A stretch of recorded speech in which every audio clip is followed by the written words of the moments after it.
Hello.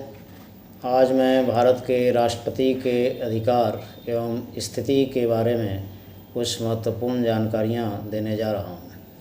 Bharat का राष्ट्रपति देश का संवैधानिक परंतु नाम मात्र का प्रमुख है। संविधान के अनुच्छेद 53 के अनुसार संघ की कार्यपालिका शक्ति राष्ट्रपति में निहित होगी और वह इसका प्रयोग संविधान के अनुसार स्वयं या अपने अधीनस्थ अधिकारियों द्वारा करेगा। राष्ट्रपति के कार्यपालिका संबंधी अधिकार।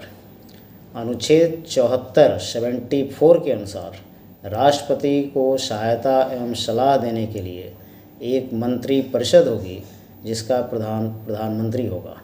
अनुच्छेद 75 के अनुसार राष्ट्रपति के द्वारा प्रधानमंत्री की नियुक्ति की जाएगी तथा प्रधानमंत्री की सलाह पर राष्ट्रपति द्वारा अन्य मंत्रियों की नियुक्ति की जाएगी। इसके अतिरिक्त राष्ट्रपति राज्य के राज्यपाल, सर्वोच्च न्यायालय के मुख्य न्यायाधीश तथा अन्य न्यायाधीश, उच्च न्यायालय के मुख्य न्यायाधीश तथा अन्य न्यायाधीश, महान न्यायवादी, संघ लोकसेवा आयोग के अध्यक्ष एवं सदस्यों तथा महानियंत्रक एवं महालेखा परीक्षक, कंट्रोलर एंड ऑडिटर जनरल, मुख्य चुनाव आयुक्त तथा अन्य चुनाव आयुक्तों की नियुक्ति करता है। ये राष्ट्रपति की कार्यपालिका संबंधी अधिकार हैं। अब राष्ट्रपति के विधायिका संबंधी अधिकार। राष्ट्रपति को संसद का अंग माना जाता है। अनुच्छेद 85(1) के अनुसार वह संसद का सत्र बुलाता है। अनुच्छेद 85(2)(a) के अनुसार वह संसद का सत्र स्थगित करता है। अनुच्छेद 85(2)(b) के अनुसार वह समय से पूर्व लोकसभा को भंग कर सकता है। अनुच्छेद 86 के अनुसार राष्ट्रपति संसद को संबोधित करता है तथा कोई सूचना भेजता है। अनुच्छेद 87 के अनुसार राष्ट्रपति प्रत्येक सत्र के प्रारंभ में संसद के दोनों सदनों को एक साथ संबोधित करते हैं। संसद द्वारा पारित विधेयक राष्ट्रपति के स्वीकृति के बाद ही एक्ट या अधिनियम बनता है तथा देश में लागू होता है। राष्ट्रपति को संसद द्वारा पारित विधेयक को एक बार पुनः विचार के लिए लौटाने का अधिकार है, परंतु दोबारा बिना संशोधन के संसद पुनः राष्ट्रपति के पास भेजती है तो राष्ट्रपति अपनी स्वीकृति देने के लिए बाध्य है।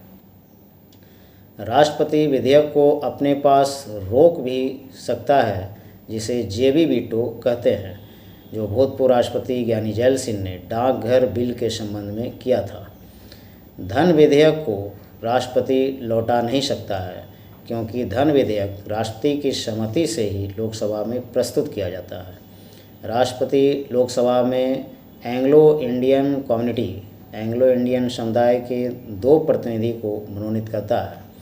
राष्ट्रपति राज्यसभा में 12 सदस्यों को मनोनीत करता है जो कला, साहित्य, विज्ञान एवं समाज सेवा के क्षेत्र में विशिष्टता हासिल किए हुए हों। अब राष्ट्रपति के वित्तीय शक्तियाँ।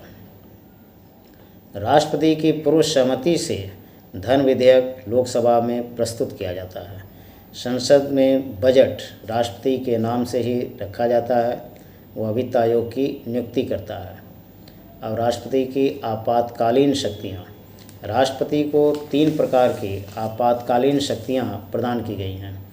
पहला, राष्ट्रीय आपातकाल, जो अनुच्छेद 352 के अनुसार राष्ट्रपति घोषित करता है। यह घोषणा बाहरी आक्रमण या आंतरिक सशस्त्र विद्रोह की स्थिति में होता है। इस समय अनुच्छेद 19 में वर्णित सभी मूल अधिकार निलंबित हो जाते हैं। अनुच्छेद 356 के अनुसार राष्ट्रपति किसी राज्य में राष्ट्रीय शासन की घोषणा कर सकता है यदि राज्य का शासन संविधान के अनुसार नहीं चल रहा हो। इस अवधि में राष्ट्रपति के प्रतिनिधि के रूप में राज्यपाल शासन करता है। अनुच्छेद 360 में वित्तीय आपातकाल की घोषणा का उल्लेख है। यदि वित्तीय अराजकता हो तो संसद के सत्र न चलने की स्थिति में राष्ट्रपति को अध्यादेश जारी करने का अधिकार है।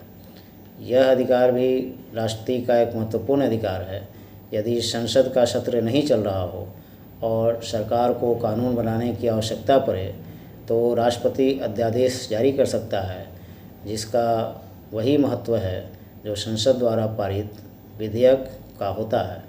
परंतु संसद का सत्र प्रारंभ होने के 6 सप्ताह के अंदर उसकी स्वीकृति आवश्यक है। अब राष्ट्रपति की स्थिति के बारे में। संवैधानिक तौर पर तो राष्ट्रपति कार्यपालिका का प्रधान है, परंतु भारत में संसदीय शासन प्रणाली होने के कारण वास्तविक शक्ति मंत्रिपरिषद के प्रधानमंत्री में निहित है। राष्ट्रपति अपने सभी अधिकारों का प्रयोग केंद्रीय मंत्रिमंडल की सिफारिश पर ही करता है। हालांकि इसमें थोड़ी अस्पष्टता थी कि क्या मंत्रिपरिषद की सलाह राष्ट्रपति के लिए बाध्यकारी है, परंतु 42वें संवैधानिक संशोधन अधिनियम 1976 ने यह स्पष्ट कर दिया कि राष्ट्रपति ऐसी सलाह के अनुसार ही कार्य करेगा, अर्थात राष्ट्रपति मंत्रिमंडल की सलाह के अनुसार, मंत्रिमंडल की सिफारिश के अनुसार कार्य करने के लिए बाध्य होगा। राष्ट्रपति को विवेकाधीन शक्तियां भी प्राप्त हैं।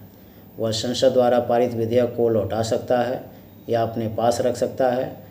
लोकसभा के चुनाव के बाद यदि किसी दल ने स्पष्ट बहुमत प्राप्त नहीं किया है तो वह विवेक के अनुसार किसी को प्रधानमंत्री नियुक्त कर सकता है, यद्यपि उसे निर्धारित समय के अंदर लोकसभा में बहुमत साबित करना होता है। आपातकाल की घोषणा वह मंत्रिमंडल की सलाह पर करता है। लोकसभा को भंग भी मंत्रिमंडल की सलाह पर करता है, परंतु वह मंत्रिमंडल का लोकसभा में बहुमत प्राप्त होना आवश्यक है, स्पष्ट बहुमत। यदि वो सरकार अल्पमत में है तो राष्ट्रपति उसका सलाह मानने के लिए बाध्य नहीं भी हो सकता है और उस स्थिति में राष्ट्रपति उतना दुर्बल नहीं रहता है। राष्ट्रपति द्वारा मंत्रिमंडल को कोई प्रस्ताव लौटाने की स्थिति का देश पर व्यापक प्रभाव पड़ता है। देश में इस पर बहस होने लगती है कि राष्ट्रपति ने उसे क्यों लौटाया, परंतु सामान्यतः राष्ट्रपति मंत्रिमंडल की सिफारिश पर ही कार्य करता है।